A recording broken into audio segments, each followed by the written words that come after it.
Rev up your engines! Jim Beam asks, Scotty, my friend jump-started my car backwards and now it won't start. How do I fix it? Well, the first thing you want to do is fix your friend. Hit him over the head. Or take it to a good mechanic like me and make him pay for it.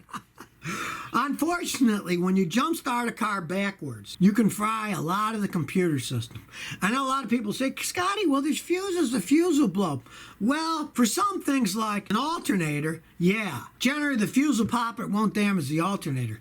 But computers are different. By the time that reverse power pops the computer fuse, a lot of times it will have already damaged the circuitry of the computer because the computers are real sensitive to reverse polarity.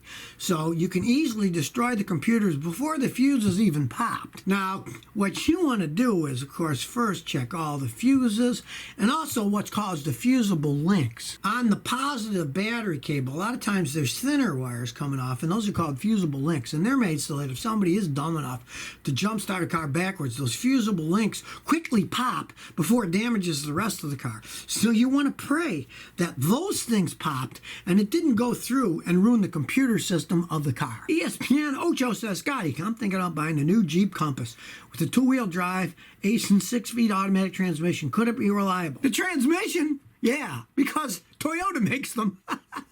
The thing with the Jeeps are, realize, unfortunately, since Fiat took over Chrysler, their quality control has been going down. And it wasn't that great to start out with. I mean, Jeeps are great vehicles when I was a kid, but that was in the 1960s. If you really like them, I mean, at least it's got a good transmission in it with the 6-speed. But they're still, you know, they're made by Fiat, and their quality just isn't that good. If you really wanted a Jeep, my advice is get an old one that's been reconditioned rather than buy a new one, because that'll always hold its value. Where the new one, their values drop like a stone as they get to be a few years old. Schedule. Hey, what do you think about buying a Mazda RX-8? I can get it cheap with high mileage and rebuild the engine, or it's expensive and don't.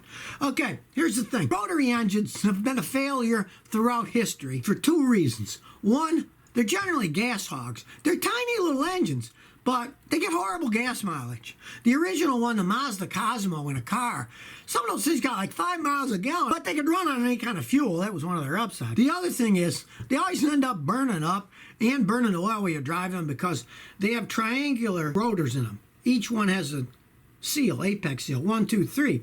And when those seals go bad, they always do, they burn oil. Now, if you can get one really cheap and you want to get it rebuilt or have a pro rebuild it or try to rebuild it yourself, go right ahead. They're not bad vehicles. It's just that those engines wear out fast. And what I'd do if I were you first was price a rebuilt one, because there's guys that rebuild them all the time. And if you can get a decent price on one, you don't mind spending that money for whatever cheap price you get it, it can be fun to drive around. They are fun to drive. Just don't think you can get it and then put 20,000 miles a year on it. It'll fall apart again. So if it's a toy, hey, why not? It could be fun. No username available, says. I got a 1984 Nissan 300ZX Turbo with 125,000 miles and a manual transmission. I know sometimes the RPM surges as if it's hunting for speed. Any idea what could be causing this? If you're talking about you're accelerating, if it surges up and down when you accelerate, your clutch is slipping, you need a new clutch. I go to any mechanic and they can road test it and say, yeah, your clutch is slipping, you need a clutch. Now, if it's not that and it surges by itself, like you're driving down the road and you're not accelerating, but when 60 or whatever, it'll start going up and down and up and down. Then you got a problem generally in those in the fuel injection system. A lot of times the mass airflow sensor could go bad, or it could be that the fuel pump is starting to go out and it has pressure, not enough pressure, pressure, not enough pressure. And any mechanic with a decent scan tool and a pressure testing gauge can check both the MAF sensor and the fuel pump to see if they're starting to go out. Mark Vegas says, Scotty, I'm going to get a 2006 Lexus IS350. What do you think? Great solid car, or is it too old? Ha! My wife's driving a 2002 ES300, and that thing is still solid, rides like a dream. It's not too old. Now, depending on the mileage, you don't want to pay too much. You know, if it's got 200,000 miles, you don't want to pay too much because it's a lot of mileage. But they can still be solid, reliable cars.